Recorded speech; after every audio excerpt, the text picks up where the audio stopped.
Xbox On. Welcome to Xbox On, a podcast with one host about one console, Xbox. I'm said host Jesse DeRosa, and on today's episode, we'll be talking about the latest Xbox news for the week of April 18th, 2024, including the Fallout show is actually pretty darn good. How should Xbox now manage Blizzard considering they own them? Let's discuss why scones are so darn good, yet so British. All that and more.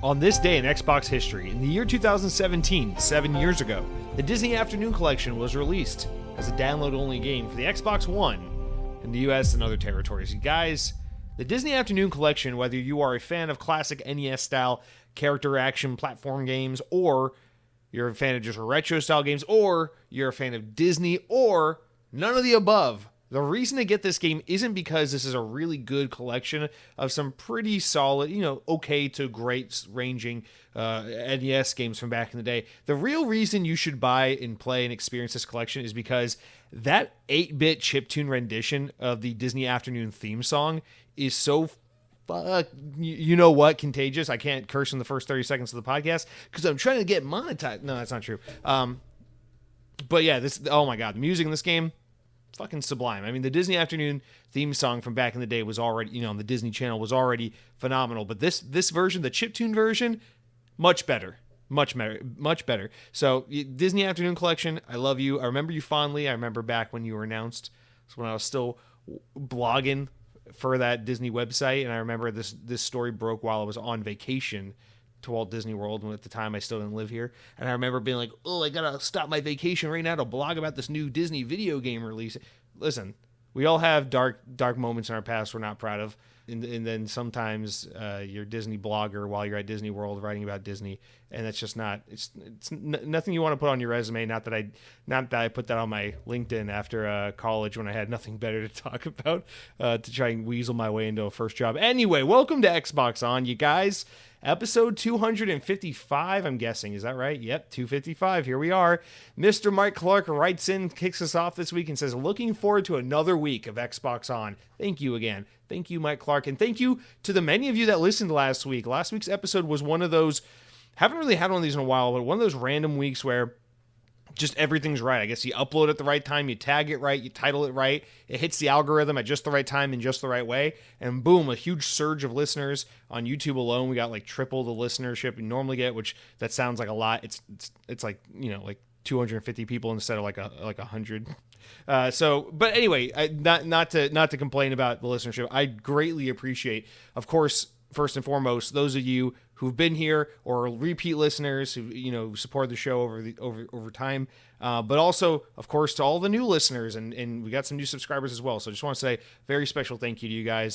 That stuff is the reaffirmation I need to tell me that I'm not crazy for doing a weekly Xbox podcast alone in my boxers every week. But I also just want to say, to not you guys, the listeners, not those who stumbled upon this podcast last week, I'm appreciative of all of you, to the algorithm, to the podcast services, to YouTube, to all the things I don't understand that dictate and determine how this podcast gets pushed to people in general.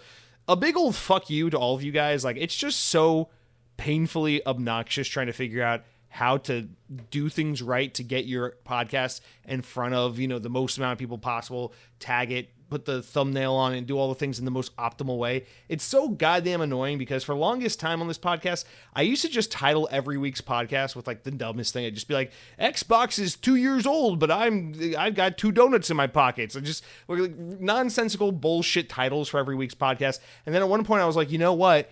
it might do the podcast some good if I make the titles, a little more appropriate to what the news is. Maybe a first-time listener is more likely to click on a podcast called "The latest season of the Halo TV show is not what we wanted," as opposed to like, "When I watch Halo, I get an erection." So it's like, try to make the title something that's like pertains to the news and it might not scare away a first-time listener. So I for the longest time, I've tried to do that. I've tried to be a little more mindful of my titles. And then in recent weeks, I've just kind of, fuck it, I give up. And last week, I was just like, what was the title of the podcast? It was something like Hellblade 2 runs at as many frame rates as I am years old, or some stupid fucking nonsense. Like some first-time podcast listener is going to stumble upon this stupid show and be like, oh, this guy must be about 30 years old because Hellblade 2 is going to run about 30 FPS. Like, what the fuck? Like, it's stupid fucking title. And then, of course, that's the week where I get triple the listenership on YouTube. I get above average listenership on podcast services. I get like 20 new subscribers. It's like, oh, all right, fuck off. This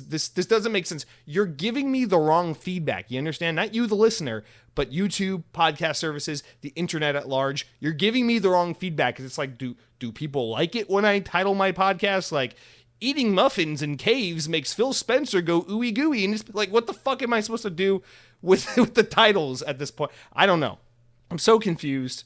Maybe I'll make the thumbnail Master Chief wearing like heart-shaped boxers this week or something. Maybe that will work. Maybe that will let people know that, hey, a high-ranking official at Blizzard was talking about how they are operating in the face of being now owned by Microsoft. I don't know. Maybe that will somehow convey that to new listeners. But nonetheless, what's surely not going to get new listeners is me rambling on and on. So let's move on and get into the actual podcast, beginning with the notable game releases of the week. Guys, there are no huge, like, oh man, a new Gears of War is coming kind of week. It's not that kind of week, but we got one really notable announcement if you're a PlayStation player, which is that Grounded is now officially available on PlayStation as well as Nintendo Switch. Almost forgot about that. So as of the time you're listening to this podcast, you can now get this once Xbox exclusive, Xbox first party game on your competing platform of choice.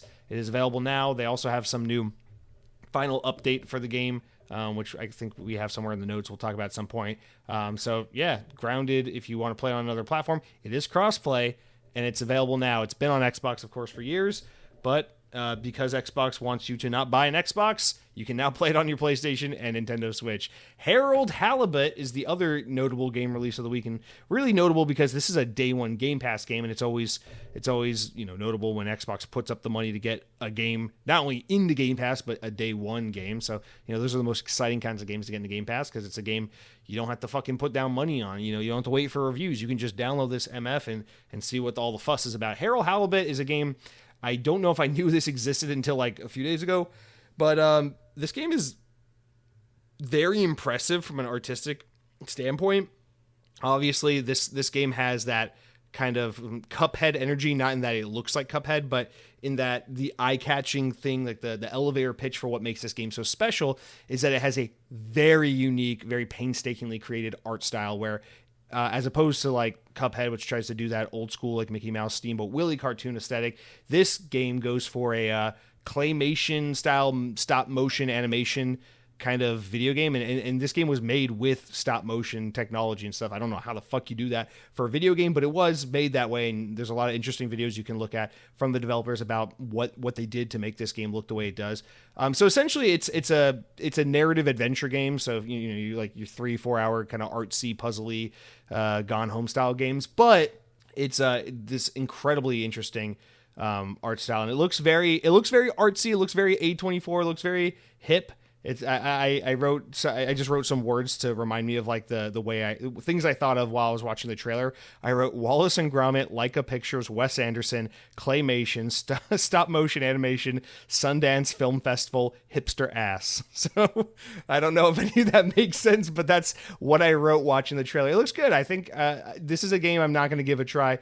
I'm not going to take the time to play right this second because I'm in the middle of some other things, but this is a game I'll no doubt be interested in giving a go just because the nature of it just being a very unique game narratively and also very unique aesthetically, and I have a lot of respect for the work that went into this. So if you like Corpse Bride, Nightmare Before Christmas, style, Paranorman Coraline style movies, like that stop motion look. This, oh boy, this game looks quite pretty. It's very, very impressive from an artistic standpoint. So anyway, Harold Halibut, day one, Game Pass on the Xbox Series S and X and PC.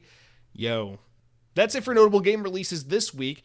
Let's move on. And I'm just going to be super transparent with you. It's a really slim news week, as far as like breaking stories. Like, I mean, there's no like Xbox executive quits and then does a backflip and works at PlayStation now kind of story. But unless you've been living under a rock, there's this new thing out called the Fallout TV show on Amazon Prime.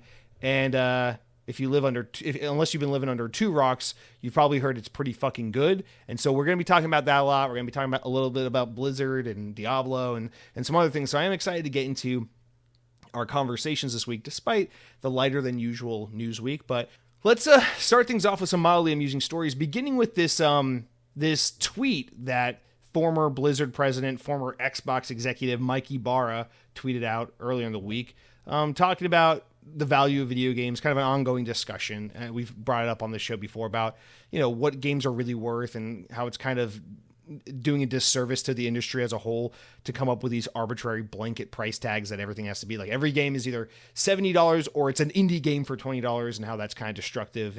And we talk at length about Game Pass and how that can help kind of break that narrative and help people to be able to understand, appreciate games better for, what each individual game is, rather than the price that's associated with it, by having services like Game Pass to focus more on the content and less on the price. But anyway, let's get into this little tweet. So here's IGN's write-up of it, where they say former Blizzard president Mike Ibarra tweeted that he's often felt that upon completion of a particularly enjoyable single-player game, he'd like to give more money to the developers because, he says, quote, because it's worth more than my initial $70 and they didn't try to nickel and dime me for every second.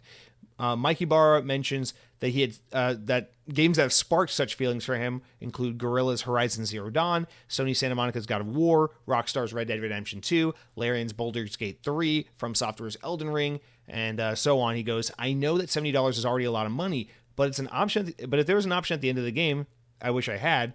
But it's an option I wish I had at the end of a game sometimes. Some games are that special, he says. Now, Mike Ibarra ends his post acknowledging that the tipping idea won't be for everyone. He says, I know most won't like this idea, but I realize that we are tired of tipping in everything else in culture, but I view this as different from the pressure to tip in the type of scenario that many of us face to give feedback on. Now, I don't want to focus on this so much from the tipping perspective. I don't want to take this story so literal, but I do want to acknowledge that this is a very important, prominent person within the industry, acknowledging this thing that's like, I look at the games particularly that he mentions, Baldur's Gate, Elden Ring, Red Dead Redemption 2, God of War. What these games all have in common, aside from being single-player experiences, is that these are all games that are immensely impactful in the industry, games that have left profound lasting impacts, whether it be narratively or in terms of how they revolutionize certain gameplay mechanics, or just kind of how they have become part of the cultural fabric and in the zeitgeist of gaming as a whole in such an important way. And I think what he's getting at here, it's something I deeply agree with. And again, kind of back to what we were talking about just a second ago, which is it's so stupid for every game to have this blanket $70 price tag and then that just be like this one size fits all, when it just doesn't work that way. Like, I spent $70 a couple months ago on Suicide Squad Kill the Justice League. I know everyone said game's stupid, it's going to be bad, whatever. I knew going in that it was going to be a game that wasn't going to rock my world, wasn't going to be my new favorite game of all time, wasn't going to emotionally move me in some meaningful way. But I was in a really big DC superhero mood at the time. I was really high off of just playing the Batman Arkham games. And there was something really exciting and enticing about being able to jump in there on the ground floor day one and play Suicide Squad Kill the Justice League from the get. And so I bought the game at $70. I played it for 15, 20 hours, something like that. And I thought the game was a solid 6 out of 10. I enjoyed myself very much for like a week or two. And then I moved on with my life. And to me, I look at a game like Suicide Squad Kill the Justice League and I go, that was fine. That was for $70. That was $70 well spent. I have gone to restaurants and felt way more ripped off for similar money. I've gone to fucking sporting events and concerts and all these kinds of things and felt way more ripped off for similar money. And hell, there have been games I've played for similar money that I felt more ripped off from, albeit not too many more. But the point being that, like, I played Suicide Squad Kill the Justice League knowing full well it was a $70 game and walked away feeling like I got my money's worth. I got a fair amount of value and enjoyment and free time well spent from that $70. However, I also played Wasteland 3 shortly after I played Suicide Squad Kill the Justice League. I did not buy Wasteland 3. It was included in my Game Pass subscription that I pay $17-18 a month for, and I was going to pay that much money every single month anyway, with or without Wasteland 3. And so as far as I'm concerned, this was just another free or included game that I could have played, give or take, and it wouldn't have affected me financially one bit. And I played that game for 40 hours, and I fell in love with it. And I'm thinking about that game every fucking day, even though I beat it 3 weeks ago. I'm still constantly thinking about Wasteland 3 because it was that impactful of a game. And yeah, I played it for more hours than I played Suicide Squad, but it wasn't the fact that I played it for 40 hours versus 20 hours that made me feel that game was worth more. It's just the amount of enjoyment I got out of that game for $70, the amount that game resonated with me as a piece of art, as a piece of entertainment that just was made, that just checks all the boxes for me so well. The way that game spoke to me, I walk away from it saying, that game is worth so much more than just being included in my Game Pass subscription. That game is worth more to me than $70. Knowing how much I loved Wasteland 3, if they make a Wasteland 4 and it's not included in Game Pass for some reason, like let's say Xbox let's In Exile go independent, and they say, fuck you, we're not part of Xbox anymore, and In Exile goes, okay, we're gonna go make Wasteland 4 and it's gonna come to every platform because now we're an independent team. And they're like, and you know what, we think Wasteland 4 is worth $127 US, 148 if you're Canadian. And I would go, you know what, Wasteland 4's that'd be worth $127 or whatever I just said, because that's how much I loved Wasteland 3, and that's how much I believe in this developer, their ability to make games that, again, not just take enough free time of mine for me to be like, ooh, that's worth $70, but the quality of that free time, the meaningfulness that I extract, the value I extract from the time spent with that game is just so special that I don't like having to boil things down. And also, there's the other angle to look at it aside from just the personal aspect of like, what did you extract from playing that game? How did you enjoy that game? There's also the aspect of like, not all games are made the same. I assume a game like Wasteland 3 was made for a relatively low budget, between a lot fewer developers than a game like Suicide Squad Kill the Justice League, which was under development for almost a fucking decade by a huge AAA team. And it's funny because while Wasteland 3 initially launched as a $60 game and can commonly be found for like under $20, or you could just subscribe to Game Pass and play it including your subscription, a game like Suicide Squad Kill the Justice League is like $40 to $70 depending on whether or not it's on sale. So there's also this other value proposition that's just totally upside down, which is like what we can charge for a game versus what it costs to develop the game, the amount of time, the amount of developers, just everything that went into the technology and tools and everything used, the licensing, how expensive it was to make this game a reality. And again, it just proves that this $70 one size fits all thing, it's broken, it doesn't work, and it explains so much of why publishers and why developers feel this need to have season passes and multiplayer content and DLC and all this kind of shit. Microtransactions, of course, the biggest one, because the math doesn't fucking make sense in the traditional sense. So they need to come up with cute and creative ways to make gaming obnoxious, because the $70 one size fits all doesn't work. Of course, there's more to that. There's more to that issue than just what I said there. There's, of course, also the angle of publishers are greedy motherfuckers who, if there's a way to make even more money, they will pursue that option, that avenue, which is, of course, why, you got companies like EA saying that Dead Space remake didn't sell enough copies, which is why they want Motive to work on Battlefield instead of Dead Space 2, because, well, Battlefield makes more money because it's a live service multiplayer DLC type game, and Dead Space is just a single player one-off 8-hour experience and you're done. So I get it from that angle too, but now we're getting too far removed from the main conversation. I just want to say, from what Mikey Barr is coming from, whether it's tipping, which is one way to approach it, whether it's just having a more module kind of tiered system of how we price out games, or whether it's just I don't know. Like, something needs to be done to convey to players that, like, not everything is just blanketly worth the same. I know it's difficult to believe because you go to the movie theater and to go see John Wick 7 or Marvel's 84, they both cost $15 a ticket. I get that that's hard. Or whether you're going to go see Mamma Mia or Brendan Fraser is the Penguin, a Batman spin-off sequel. You know, it's like they both cost $15. It's the same fucking ticket.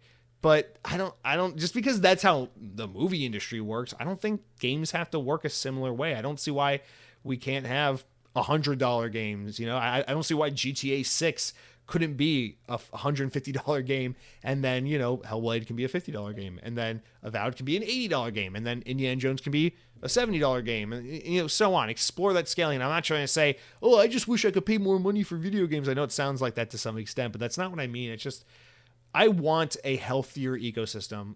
I know there's only so much we can do as players by supporting, you know, the practices and the games we want to see, because the other part of the problem is just, you know, capitalism and greedy corporations that are going to try to do everything and anything to make money. But I like to think in a more idealistic and perfect world that we could have this system where it's like a developer's like, hey, we really feel strongly that this game that we worked on and poured ourselves into is worth this price point, and we made the experience that we want to make and put it out there for the world to enjoy. And then gamers and an audience of players would be able to find this game and say, hey, we understand the value of this game at this price point. We respect the developer. We know that they're not trying to rake us over the coals. We know that this is because, you know, the team size and the years poured into it and the ambition of the game, that's a reflection of the price and not greed. And that, you know, that could be like this mutually respectful kind of relationship between the creators and the consumers, and how we can work out a more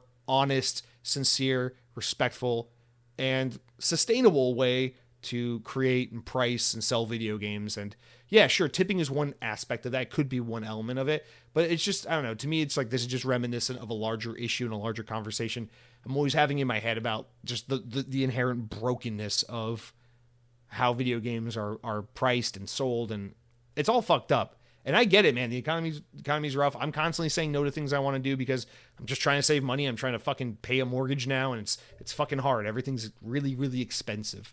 I get that, and I'm not trying to say we need to pay more money for video games. It's just, I don't know. I find among all the things I love in this world, I find video games to be one of the more affordable hobbies, and I just wish, I don't know. I just wish there was a more transparent, well communicated, and like mutually respectful way that we did commerce within gaming. But that's now I'm starting to sound like a fucking hippie. I gather around the fucking fire pit and I'll pull out a ukulele and we'll not bathe for 3 days and sing about our feelings. Let's not do that. Let's instead just move on to the next story, which is a little tidbit about Sea of Thieves.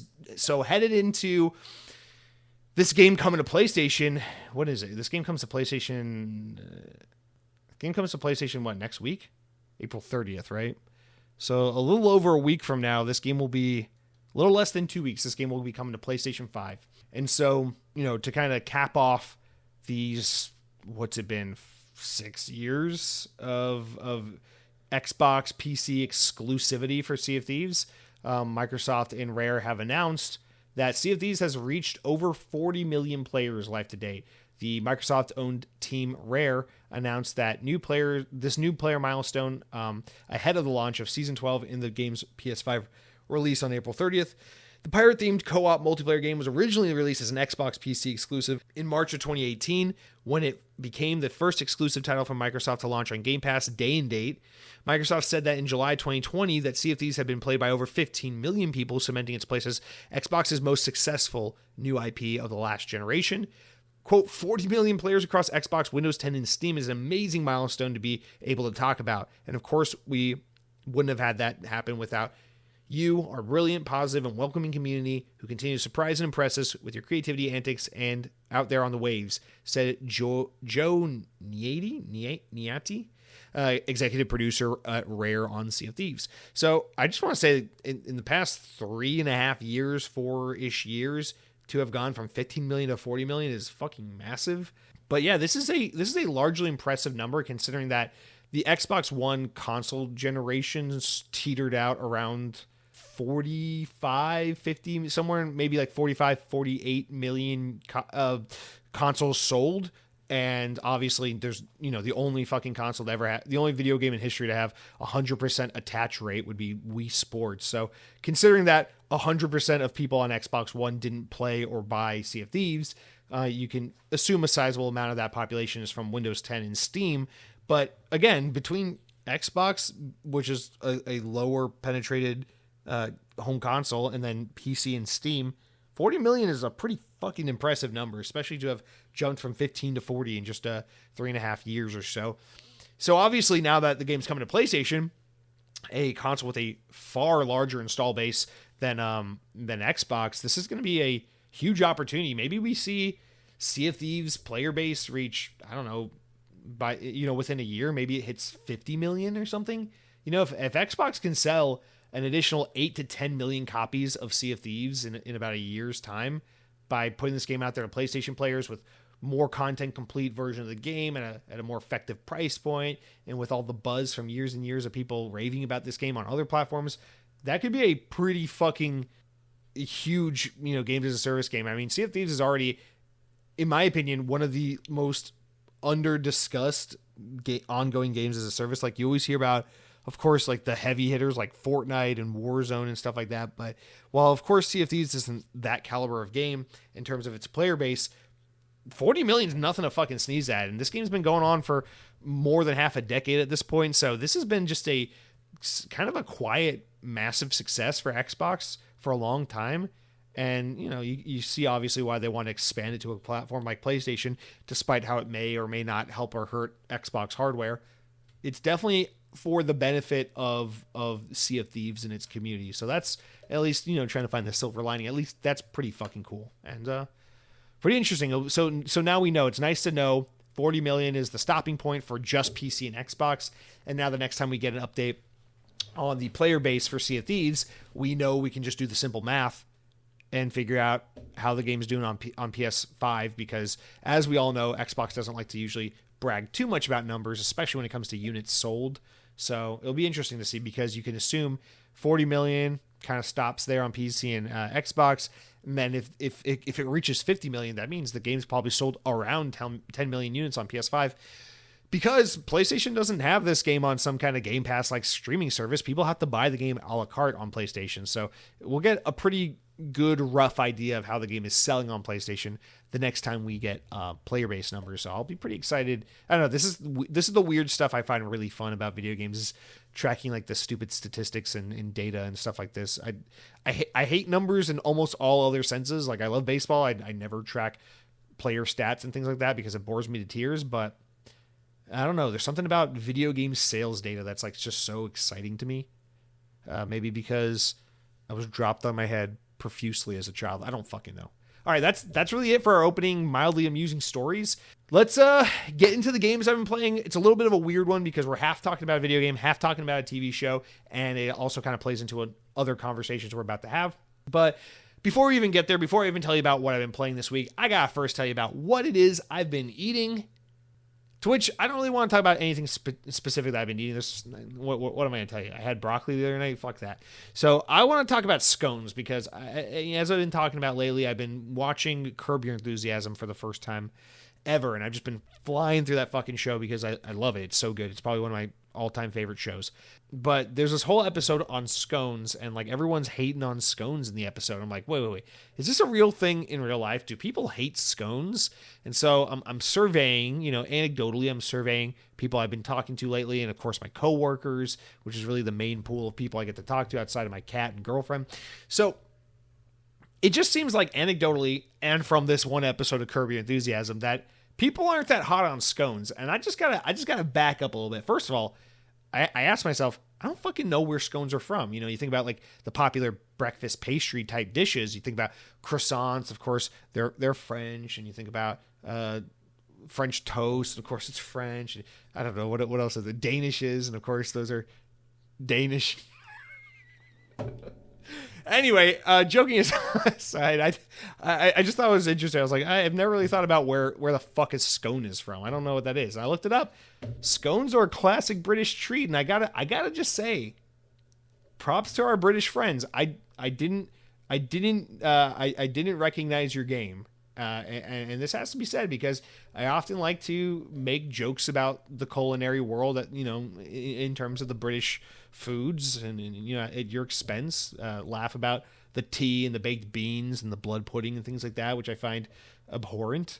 But when it comes to scones, I gotta be honest, man, I think the scone is among the top tier pastries, breakfast pastries that exist. It's a whole different ballpark if we're talking about like Asian pastries and bakeries and desserts and stuff. That's a whole other realm. But if we're talking about like more of the Western world, the American and European centric kind of breakfast related sweets and breads and things like that, I don't know, man. I think scones are pretty fucking fantastic. There's something kind of wild and brilliant about the scone because it is just barely moist enough. A good scone, I'm just talking about your average good scone. A good scone is just moist enough that you can't call it like bone dry. You can't say like this is like powdery dry, but it is substantially drier than most other kind of cake-like dense pastry type dishes. And there's something about scones where, you get like a lemon or a blueberry scone or something like that. And you get like maybe like a nice little kind of drizzle of like a lemon zest, like cream drizzle or something on top, or maybe just do like a coarse sugar topping or something kind of like small and basic. I personally, I really go for just a classic like blueberry scone. I think those are god tier, but there's something about scones where the flavor profile is so mild that there's, and the pastry is so dense and it's so borderline dry that it's like this weird balance of like things that shouldn't be good. There's not a lot of flavor. It's kind of dry, whatever, but it's like really fun to eat it. It's dense.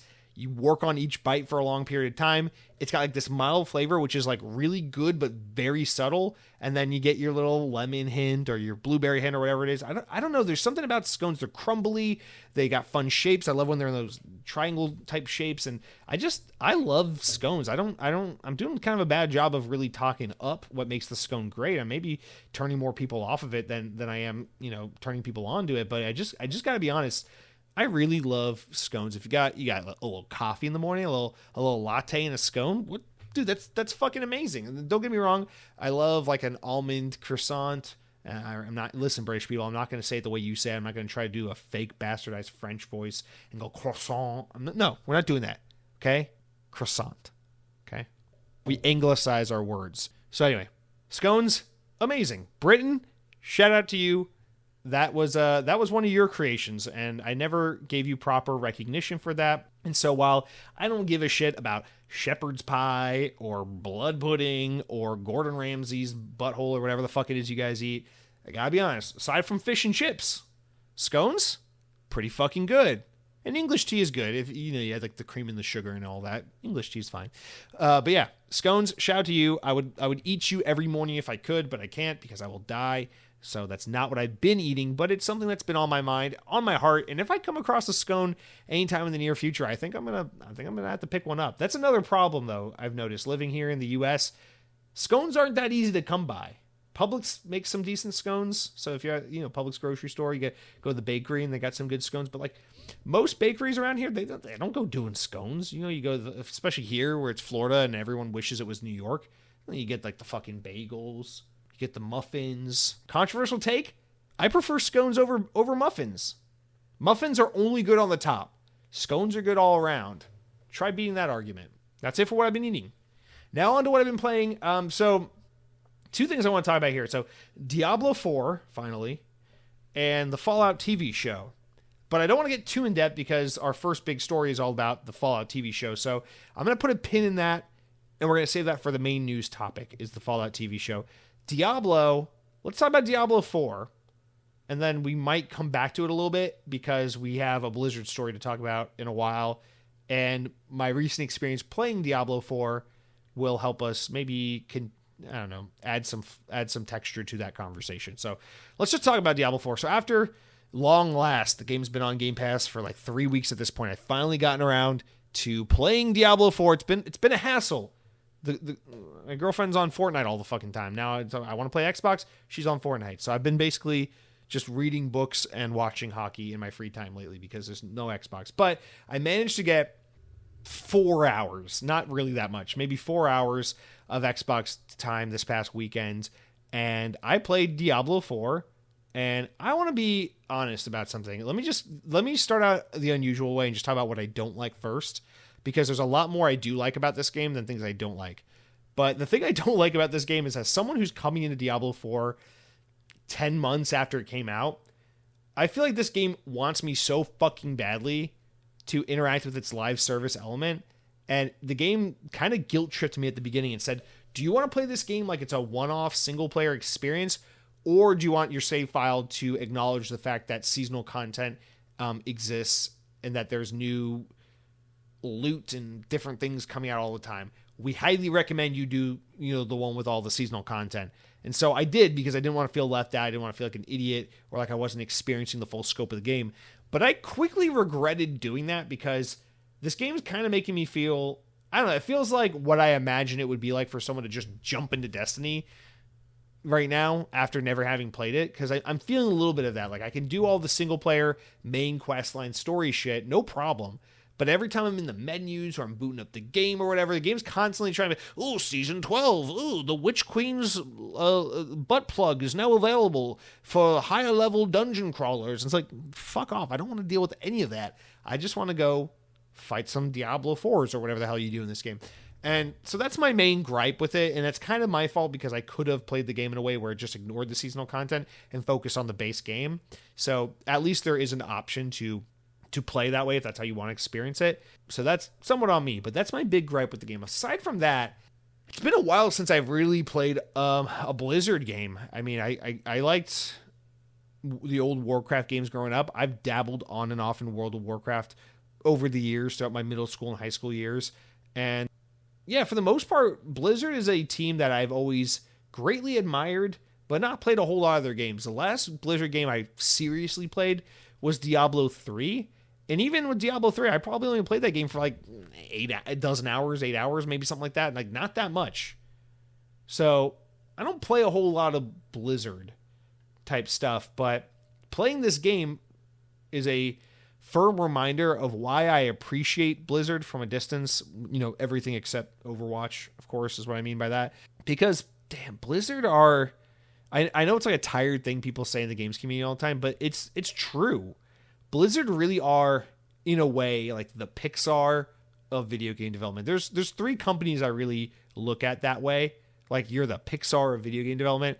It's Blizzard, Insomniac, and I can't remember the third one. I don't know why my mind's blanking, but when I was playing the game, I thought about 3. But anyway, definitely Insomniac and Blizzard. And what I mean by that when I say Pixar is, no, I'm not saying Diablo 4 reminds me of Pixar because you can kill your wife, get into a house, put balloons around it, and fly up into the sky, or become a child again and play with your toys, or be a anthropomorphic race car discovering old Americana culture.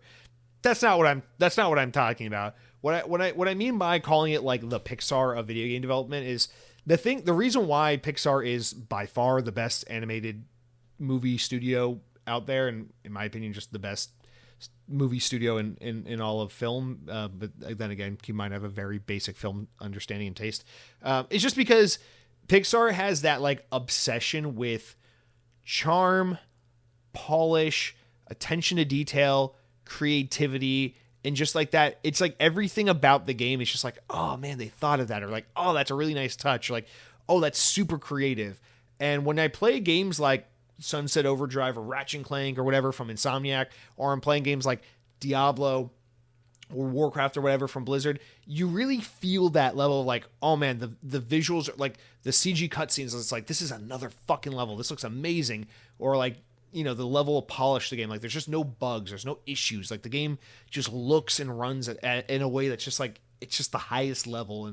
And the game is just so full of like thoughtful details and little like things to look at and appreciate and admire. And you really get that sense in this game, which is doubly impressive because it is a top-down isometric game. Now, of course, graphically it looks good, and art style-wise it looks really good, but obviously no one is going to be as impressed by an isometric top-down style game versus like Cyberpunk, right? Obviously a game like Cyberpunk has a graphical fidelity that is far more impressive than a game like Diablo. But a game like Diablo has an attention to detail and a level of polish that's kind of unparalleled. And this is actually kind of underscored by the fact that I just played Wasteland 3, because while Diablo and Wasteland are not very alike in terms of their gameplay style, they are very much alike in terms of their control and camera perspective. And from that sense, it's like, wow, Wasteland 3 had so much like basic graphical fidelity and bugginess and janky. And obviously, Wasteland 3 was a Kickstarter game made by a very small team. So credit where credit's due. They did an amazing job with what they had versus, Blizzard being a really well-funded, Activision-funded AAA team that had a long time to put all the love and care into Diablo that the game required. But I'm not trying to compare apples to oranges. I'm just trying to say, by looking at the two, you're able to really appreciate the talent that Blizzard has, the time they get to work on these games and make them what they need to be, and the know-how that they have. And there's just everything about this game where it just exudes this personality and this identity that is so authentically Diablo. And that's kind of the other thing that like makes it Pixar-like, is there's this I don't know, you can, unless you're like a really stupid, like tuned out parent that just doesn't have the ability to think critically in the slightest, maybe you watch Toy Story and then you watch Kung Fu Panda and you're not able to tell why one is like Pixar and it's like actually a good movie and the other's like cute and fun, but it's like kind of a dumb kid movie. You're not able to really see the difference.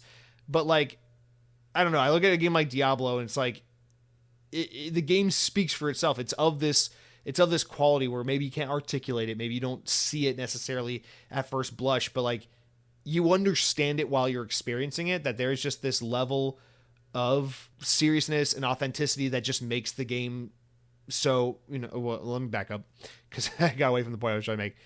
You watch a movie like a Pixar movie, like a Toy Story or an Inside Out, and it feels Pixar. It's got the heart, it's got the charm, it's got the appeal to where it works so great as a kid's movie and as a movie that communicates effectively to adults. And it feels authentic. It feels like something that came from Pixar. You can watch Finding Nemo and Cars 3 and feel like they're from the same team. And that's what I'm saying. You play Diablo 4, and even though there's very little in common between a game like Diablo 4 and Overwatch, as much as I hate to admit it, or a game like Warcraft, you play these games and they feel very authentically Blizzard. Blizzard has an identity, they have a language, they have a style, and they have a flair that other people can't, can imitate, but no one does it quite like them. And I really respect that and appreciate that about Blizzard. And so that's really more than anything what I'm appreciating so much about Diablo 4, aside from the fact that I love isometric style dungeon crawler type experiences. Like this stuff is perfect to turn off your brain and just kind of play. And the majority of the way I've been enjoying Diablo has been streaming it from my Xbox to my Logitech G Cloud and just kind of like playing during hockey, like have hockey on in the background and play Diablo. And it's just been so fun to explore and fight and crawl through dungeons and loot and just look for shit. And the gameplay loop is simple. It's tried and true. It's not a huge evolution from what I remember Diablo being from my very limited experience playing Diablo 2 and my slightly more experience, but still limited experience playing Diablo 3, where it's like, yeah, it's more Diablo. It's like polished, next-gen, fine-tuned Diablo with live service seasonal content added on top if you want that as well. And it just feels like the best version yet, like as a very layman kind of fair-weather Diablo fan, it just feels like, hey, you never played Diablo before? You should go try Diablo 4. It's great. Just jump in. You'll have a great time. That's all you need to know. And I'm just really appreciating this game, although I need to spend more time with it before I can get into like the intricacies of what I really admire about the game and what really speaks to me.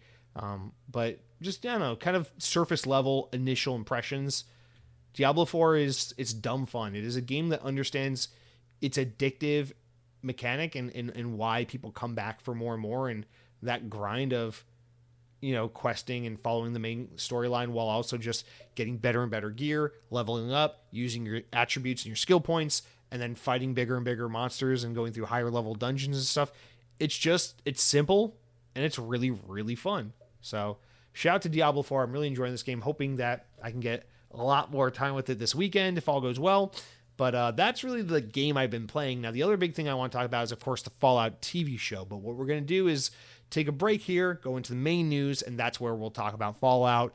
And then from there, kind of talk about my impressions of the show, how it's involved in the news this week, and all of that. So let's take a quick break and then get right back into that. All right, let's jump into this Fallout talk. Lots of Fallout discussion going on everywhere. Everyone's got something good to say about the Fallout TV show, which is great. So it's fun when there's something where people are overwhelmingly positive about it. So I'm excited to talk about it. Let's talk about a couple things following the show's launch last week. Its debut on Amazon Prime with all 8 episodes of season 1 just being dropped at once.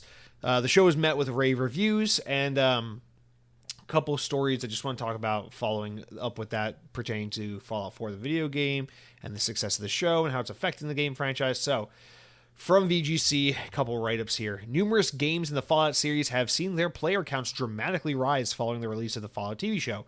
The show, which is exclusive on Amazon Prime Video, was released in full on April 12th, blah, blah, blah. Critical acclaim, Rotten Tomatoes rating of 94% with an audience score of 88%.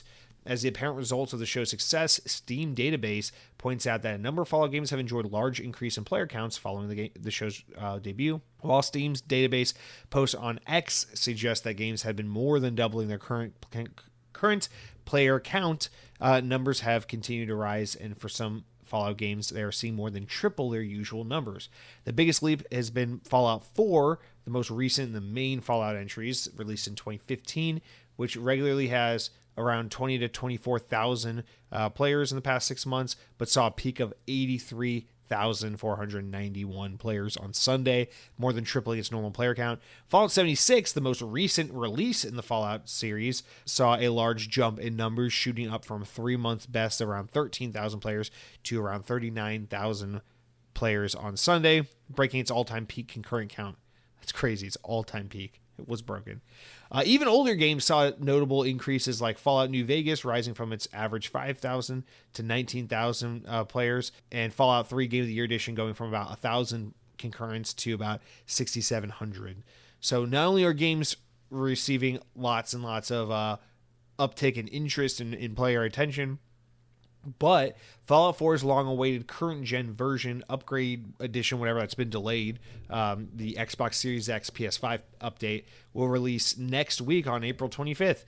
Previously scheduled to arrive last year, it will include performance and quality mode settings as well as stability improvements and fixes.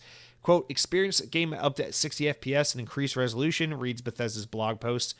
Fallout 4 players on PlayStation 4 and Xbox One will also receive free updates with stability improvements, login, and quest fixes, according to Bethesda. And PC players will receive a free update, which includes widescreen and ultra widescreen support, as well as fixes to the creation kit. The game will be Steam Deck verified as well once this PC update comes out. Fallout 4 will be released on the Epic Game Stores at this time, so not just Bethesda Launcher and Steam. Rest in peace, you Bethesda Launcher. Cronky writes in and says, the Fallout TV show is so good.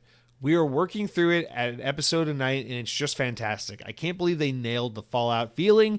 Take notes, Halo people. All right, so this is really, again, just really like warming to see the world like universally respond to something positively. There aren't too many of these. I think this is probably the most positive everyone's been about something in gaming since last year when Baldur's Gate 3 came out, right? Probably that. So anyway, yeah, let's just hop right in. So this show is really, really good, and it's got. I fall right here into all this data because playing Diablo 4, my plan was after Diablo 4, I want to go back and finish Dead Island 2, and then finally play Atlas Fallen. But honestly, right now, because of how much I'm enjoying the show, my plan is that I want to play Diablo 4 for about a week or two, and then, a little bit after this update comes out where it's 60 FPS, I want to go replay Fallout 4 on my Xbox Series X. That's my plan, and then maybe stream it to my Logitech G Cloud and see what it's like to play that on a handheld. So I very much fall into this camp of people who got hyped off the TV show and are going back to these Fallout games. I also have a little bit of a interest in going back to Fallout 76, which I played a decent amount of last year, but probably going to go to Fallout 4. That's the one I'm really feeling the most. But yeah, I mean, that's how good this show is. And that is an example of how it's done. As Cronky said, take notes, Halo people, because I watched all of Halo Season 1 week by week as it was coming out 2 years ago, whatever it was. And every time I watched a new episode, it didn't make me want to boot up Halo 3 and go play through my favorite campaign. It didn't make me want to go play the recently released Halo Infinite, although I was playing a lot of Halo Infinite at that time because it was a new game. No, the Halo TV show made me want to go through the internet and scrub any Facebook post, podcast episode, Instagram, whatever, Snapchat, uncensored Snapchat to a random girl I've ever sent talking about how much I love Halo. Like, it made me feel ashamed to be a Halo 5 defender. It made me feel ashamed to be a Halo fan. And, I had to go to my parents and explain to them, yeah, that game I grew up playing that you always yelled at me for spending too much time on my Xbox with. No, I didn't love that as a kid because Master Chief's ass cheeks were in the game. I didn't even know he had ass cheeks until the show came out. You gotta believe me, Mom. I'm not that much of a fucking deviant. And it's problematic. Like, that show sucks. And I know season 2 came out very recently, and I know it was met with slightly better reception. I think it seems like from the people that watched it, Halo season 2 was kind of met with hey, here's a little bit of an improvement. But honestly, if Halo season 2 was a big enough deal to turn the tides around or really fix what was broken with season 1, you would have heard about it because your coworkers would have been talking about it and everyone would have been talking about it and the reception would have been crazy and it would have been what we're experiencing with Fallout right now, but for Halo. But that's not the case, clearly. And I haven't seen season 2, so I can't speak to it too much, but I just have no fucking interest because that's how bad the Halo show was. And not to make this all about Halo, but it is such a stark comparison because, PlayStation's in this TV business right now. Last of Us was obviously a huge hit. And then all their other shows have been fairly decent hits as well, including some of their movie efforts like Uncharted and not Drive Club, but Gran Turismo. So Sony's been kind of killing it with all their TV shows and movies and stuff. But Xbox has had two instances. They've had Halo, which has been a catastrophic piece of shit failure, although it's not a failure in terms of viewership because it did well enough to get a second season. It did quite well for Paramount Plus, actually. But still, it's a failure because of the disservice it played to fans of the franchise. And then Fallout, which, wasn't a TV show that was greenlit or worked on by Xbox under their ownership of Bethesda. This project was long in the works before Microsoft bought Bethesda, but no doubt is now in some form or fashion credited to Xbox in a way because of their ownership of Bethesda. So Xbox, in a way, this is your roundabout way of having a second TV show in recent history about one of your IP. And this one is met with far greater reception because, well, let's just get into it. The Fallout TV show is fucking great. It understands what makes Fallout special, and it captures the atmosphere, it captures the tone, it captures the setting, this alternate history, old school, nostalgic, future that never happened, nuclear fallout, apocalyptic wasteland, and it fucking does it justice. It's the thing I'm always talking about with, you got to look at a game and say, this game works great as a video game because of this, this, and this. But that doesn't just blanketly translate to TV or movies. We got to figure out what about this property is fundamentally what makes it what it is and see how we can take that story and complement it and add to it in a way that is natural and fitting for the silver screen or for TV. And in this case, they nailed it with flying fucking colors. I mean, the whole thing that makes Fallout so goddamn special is exploring this wasteland, the different kinds of people person you can be, like the ways you can side with these people or explore here and do this good thing or do this bad thing and take this quest or ignore that person, not help them and do that thing. And this game, this TV show, by following its three different main storylines, story beats. To be clear, I'm only through episode 3 of 8, so I've only watched about 3 of the 8 or 9 hours of the show. Each episode is about an hour long. So again, I've got episodes 4 through 8 still to go. So I've got a lot more to see, but just watching this first 3 hours, that is episodes 1, 2, and 3, I'm very much positively stricken by what I've seen. I don't know if that's a good word choice, but anyway, the show fucking nails it because it has these 3 main arcs, these 3 sets of characters or 3 main characters with other side characters surrounding it. And the thing that's so great is that it perfectly captures the different play styles of Fallout. You got the Vault Dweller, which is of course who you play as regardless in a Fallout game.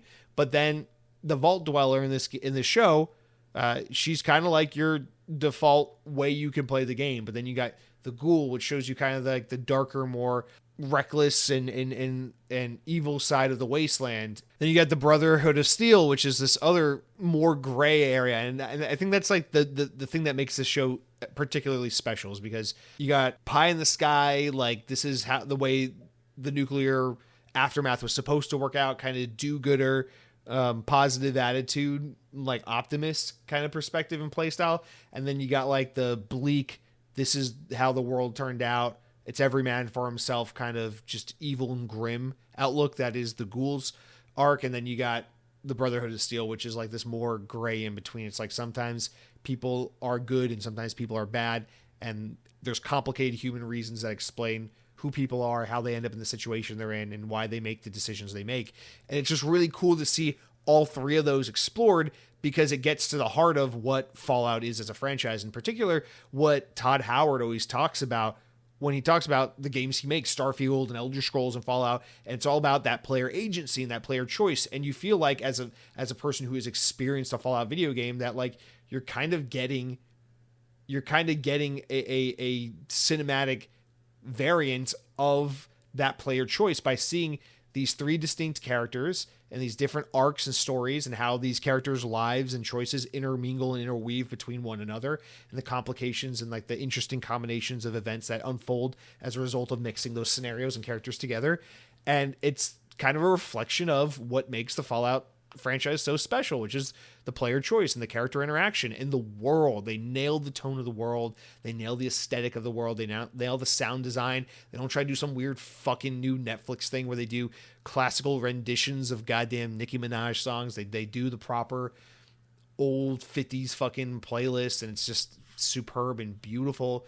And the show looks great. The costume design looks great. The makeup and set design looks fantastic. That first episode when they're in Vault 33 and they're having the wedding, and it shows like the backdrop of like the fucking like Midwest farm, like cornfields or whatever.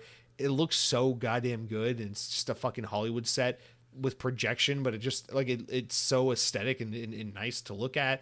The only thing that aesthetically I don't really appreciate about this game this show is I do feel like, and this is a nitpick, that the power armor, the CG on the power armor does kind of contrast poorly within the more practical looking world they've built. But you get over it real fast. It's not a big deal, because I mean, what really matters is that the writing is fantastic.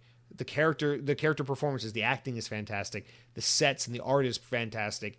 The story is compelling and interesting, and the characters are believable and likable. And it's cool how you like the bad guy and you like the good guy, and you're attracted to them for different reasons. And it's just, I don't know, it's very easy to get invested in the show. Episode 1, I thought, had a couple of little lull moments, especially with Maximus. His arc is like a little bit boring at the beginning of episode 1, but then his stuff gets a lot more interesting as the show progresses. And then Lucy, the Vault Dweller, her whole arc from the get is incredibly like enthralling. And then the Ghoul is like immediately like super fucking interesting. Like it's like you got like the whole like Western cowboy thing going on with him that's so fun to watch.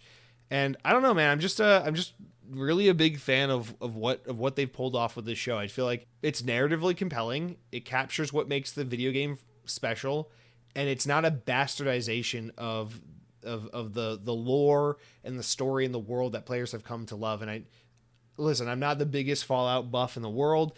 In fact, to be completely transparent, I've only played Fallout 3, Fallout 4, and Fallout 76. Fallout New Vegas is a huge blind spot for me. I've never played Fallout 1 and 2. And even with Fallout 3, I've never beaten it. I've just played it. I've started a handful of times and never gotten too far in it. So I'm not the most versed on Fallout. It's a franchise I've always really appreciated aesthetically and tonally, but the games didn't really catch on for me until I was much older. And so I don't know the ins and outs of all the lore and all the things about Fallout, but from what I understand, with the 30 hours I've put into Fallout, between 30, 40 hours I put into Fallout between all the games I've played, I'd say I feel like I got a pretty good grasp over what this world is, and this show fucking nails it. It's really awesome. So between this and trying to finish up Curb Your Enthusiasm, it's like I'm just racing to watch as much fucking TV as I can, because I'm so enjoying this show. It's just really, really special. And I wish I had more to say about it right now, but it's just hard because on the one hand, it's like I'm only through episode 3, and on the other hand, I'm also not trying to get into too much spoilery discussion because obviously a lot of people are watching it right now, and I'm not trying to ruin anything for anyone. But I highly, highly recommend this show. It's bloody. It's sometimes difficult to watch, but it's in a very over-the-top kind of Django Unchained, kind of like fake, campy, goofy, bloody kind of way. It's dark, but it's comedic. It's, enthralling, and you just get really invested in these characters and this plot really quick.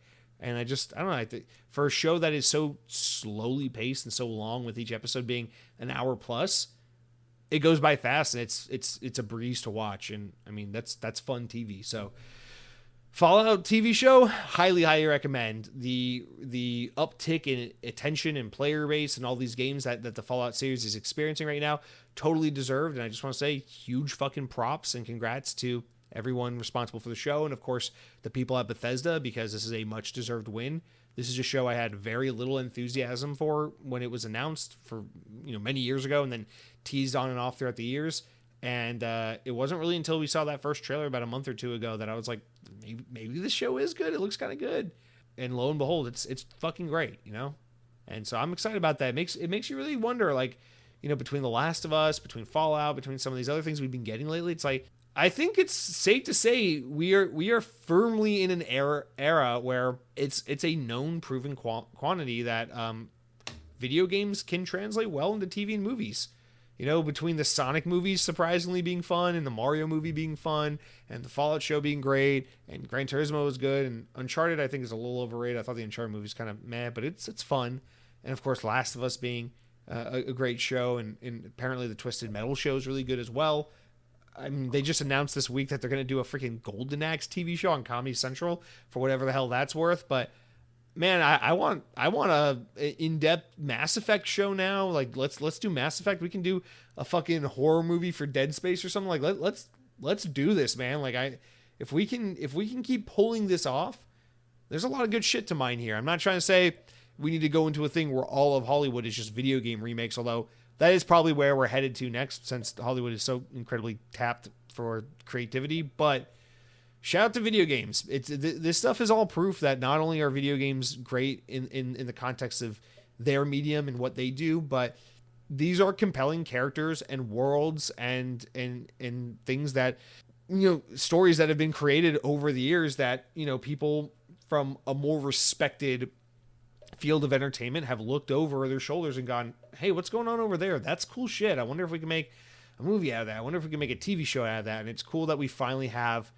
creators, producers, directors, writers who are old enough and in touch enough to have been inspired by these video games over there. And I wonder if that's really what we were waiting for all along. You go back like 15, 20 years ago when we were getting like shitty Tomb Raider movies and that shitty Doom movie and all that stuff, that shitty Mario movie from the 90s and stuff. And maybe what it was just a lot of like video games. Video games were such a nascent entertainment medium. It was so young. It was so new that the people who had the ability to make video game movies and TV shows were just basically like bandwagoners. There's like people just like, hey, what's making money right now? What's cool with the kids? Oh, this. Let's try to make a movie out of that. But we're at a point now where I think there are these producers, writers, directors, and stuff who are in their 40s and 50s and shit. And these guys grew up loving video games, like, or they've been touched by these video games, inspired by them. And so as gaming becomes an older, more respected medium of entertainment, and as video games mature and become more cinematic and complex in their storytelling and everything, it just creates a richer and richer opportunity for passionate fans and creators who work in film and TV to take these stories, be inspired by them, and translate them well for new audiences. And it's cool. It's exciting to know that, all the people who just don't give a shit about video games will now be able to appreciate and enjoy Fallout in some way, because there's this badass Fallout show that we know as people who enjoy both the video games and the TV show, we know pays respect and tastefully does what the games do well, but in a medium that is more palatable for people who don't like gaming and for older audiences and, whatever, all the stigmas that prevent people from enjoying video games, the stupid stigmas that